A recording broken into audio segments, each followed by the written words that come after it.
Gotta get boom boom boom. Gotta get that boom boom boom. Gotta get that boom boom boom. Gotta get that boom boom boom. Gotta get that boom boom boom. That boom boom boom. That boom boom boom. Yo, I got that hit to beat the block. You can get that bass on below. I got that rock and roll, that future flow, that digital spit, next level. Hey, you're very welcome to another video from IrishVenturer. Hope you guys all like the snow shelter. Got a lot of feedback looking for some more videos. So what we're going to do today then for you is just a basic fire. We're going to go through like how to light a basic fire, right? So for all you guys who are not prepared or not used to lighting fires, normally on hikes and stuff like that, or you live in an area where fires are restricted, we're going to go through some of the basic elements of lighting a fire. Okay. Now where we're going to light the fire, as you can see, we're in a beautiful forest here today.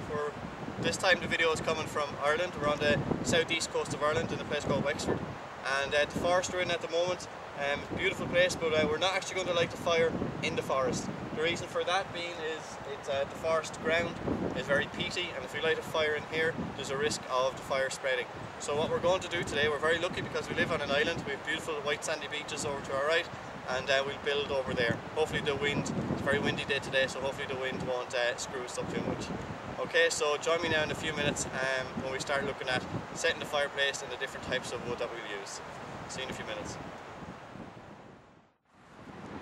Okay, so to light a fire, you have to remember a bit of physics here, guys. It's called a fire triangle. A fire is like a stool or a tripod that the camera is on now. Okay, for a stool, a three-legged stool to work correctly, you need the three legs. If you take one leg off, basically you're going to fall smack on your backside.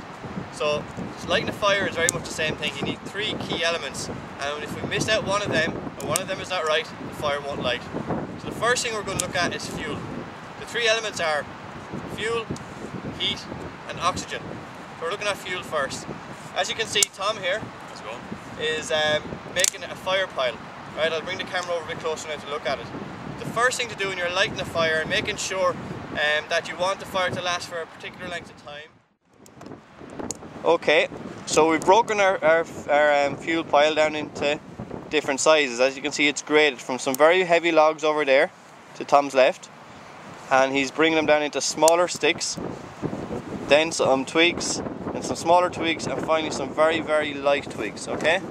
Now above them you can see some pine cones. We're in a pine forest. Now pine cones are great. They're full of resin.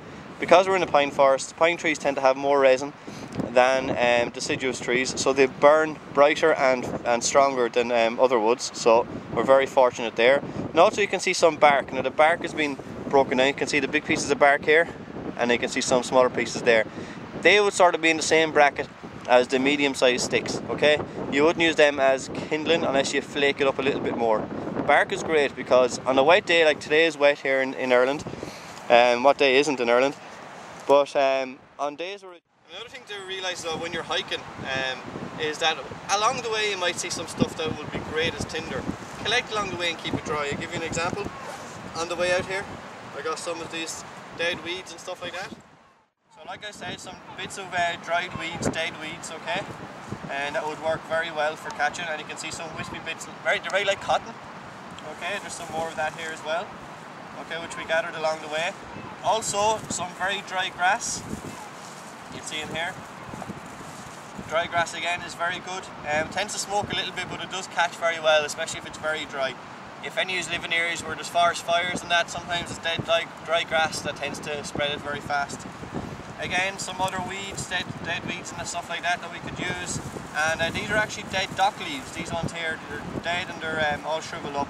And these again, these dry leaves should catch a spark very easily. So the next stage then as well, we have all our fuel now. Where are we going to build our fire? Okay, now we're going to see where we're going to build the fire. And remember I said it's a fire triangle. We have our fuel, now we need oxygen. Okay, so that's very important when we decide where to pick the fire. Okay, so we're going to build a fire here where we have wind coming in from my right, okay, and we have a nice clear area here away from all the trees. What we've done is sandy soil here because it's not the peaty soil within the forest. What we've done now is we've just hollowed out a small area, if the camera pans with me, small area in the ground, just with our feet, hollowed out a little area here, so that's nice and dry sand, a nice dry base to build your fire on, okay? There is no rocks here, so we're using the sand as the natural barrier to stop the fire spreading, okay? But it's important when you don't have big rocks that you keep a very good fire watch. Okay, just before we start the fire proper, we decided we're going to show you a few different ways you can actually get the tinder to light, okay? So we're going to use different systems like our preferred way, which is using our striker. For those of you that are well used to using matches or lighters, it's time to give up them and get back to scouting or get back to the outdoors way and using a flint. Or we'll show you how to use, even if you have some steel wool and a battery out of your phone, or a battery out of the camera that we're recording on now, something like that to get the fire going. Also we look at your survival kit, and in your survival kit you'll have things like waterproof matches, but you'll also sometimes have a tea light, and you wonder, why do we have a tea light in our survival kit? Well, we're going to have a look and see how we can use that as well. Okay, so let's look at some of the ways we can get tinder started, okay?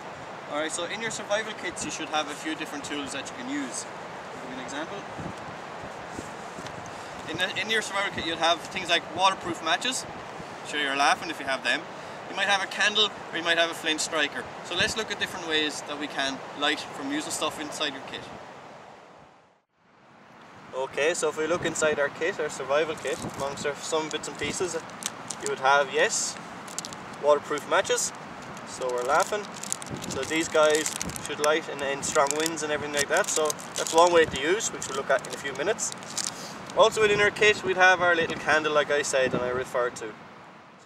Also in here then, we would have things like, amongst all the rest of your gear, which I won't go through today, is your flint, okay? Or your fire steel, okay?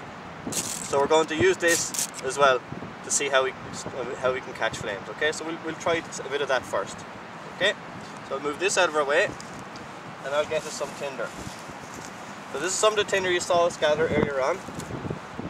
So we're just going to spread a little bit out, fluff it out a little bit. And normally you'd have your fire set around this, but I'm only doing this for demonstration purposes. Now the fire steel, as you saw in the kit, is here. And I use my steel pup knife, okay, because it's a lovely serrated edge to catch. Or you can use what comes with the striker. I tend to use this, okay. Now one of the techniques we tend to use, people tend to, when you get a fire steel, is do this. And try to get a fire going. As you can see, that'll do nothing, okay. When you're doing it, you need to do slow, powerful strokes, like that, okay? Now one of the tricks that we use is keep your knife or your blade in close to the fire and actually withdraw the fire steel itself, and we see what happens. And there we go. And that's how to light your fire using a fire steel and your knife, okay? No matches involved. And you can see how good that tinder is. Now we look at some other ways you might get the fire going. As well as using some natural tinder, you may have some stuff yourself, like a packet of tissues, or this stuff, which is a very, very good thing called Maya dust, or Maya dust, depending on where you come from. And what it is very close to pine tree. It's a special type of wood, Maya wood, and it's very high in resin. And this stuff catches the spark very well, so especially if you're using your fire steel, this is very good stuff. Okay, so all we'll do is we'll get some tinder again. Actually, we'll tell you what, we'll give a little sprinkle of that just to see what happens, okay? Just give it a kick, see what happens. So that's Maya dust you get in any of your outfitter stores. How we're going to try light this fire this time, isn't it? It's a one you mightn't have seen before. And I just happen to have some steel wool from cleaning. So I'm going to tear some steel wool. It's a nice, and open up to a nice strand like that, okay? And you wonder, well, how is Adrian going to get the steel wool? Like, well, very simple. I pulled battery out of my walkie-talkie, okay? So you might think, well, how is this going to work? Well, this is a 9-volt battery. Let's see what happens, okay? So you put the 2 nodes of the battery to the wool. You can see the steel wool burning there already. That's it. And we're catching. And there you go. A lovely fire from a battery and a piece of steel wool. Now we're going to show you how to light the fire with the candle from your survival kit. Okay, now we call the candle a reusable fire lighter because it can be used time and time again. So first, using the matches that you have inside your survival kit, or a lighter, you light the candle, okay? You prepare the kindling with a hollow underneath, and I'll show you what you do then, okay? So first thing first is to light the candle.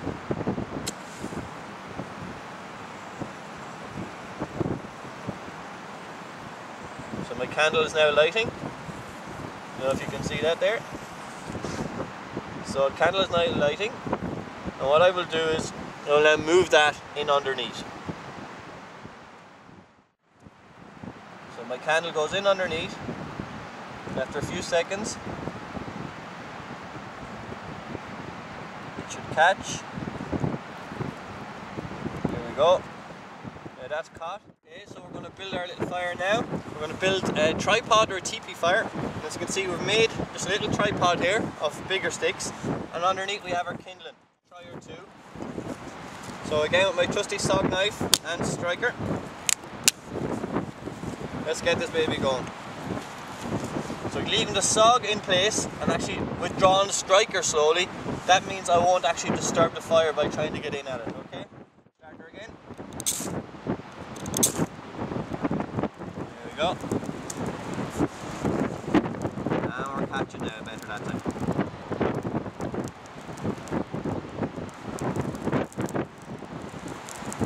Some gentle blowing just to help the wind.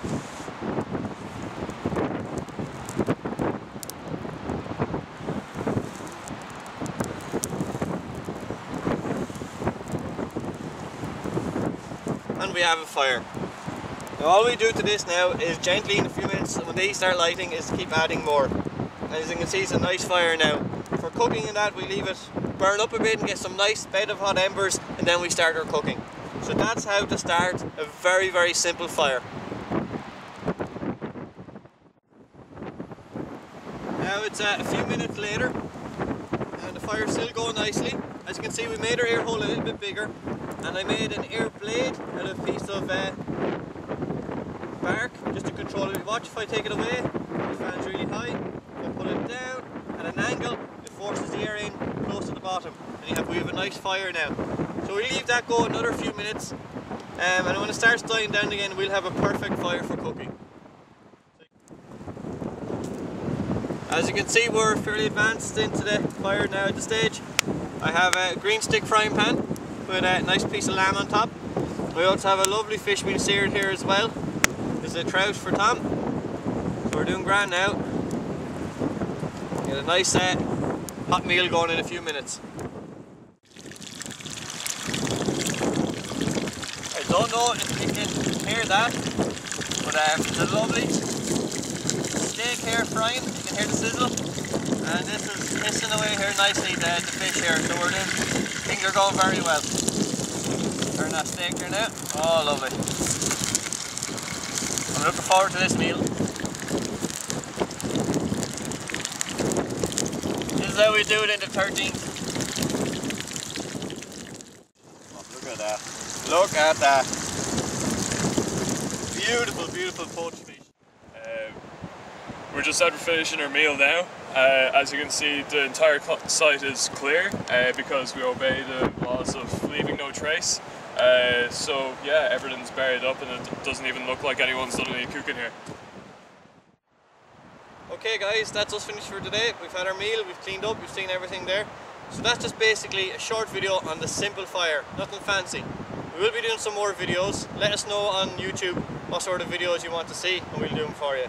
Okay? So from myself and from Tom, thanks very much. We'll catch you again sometime. Okay? Bye-bye. See ya. I'm on that supersonic boom, y'all hear that spaceship. When I step inside the room, them girls go ape shit. Y'all stuck on super 8 shit. That lo-fi stupid.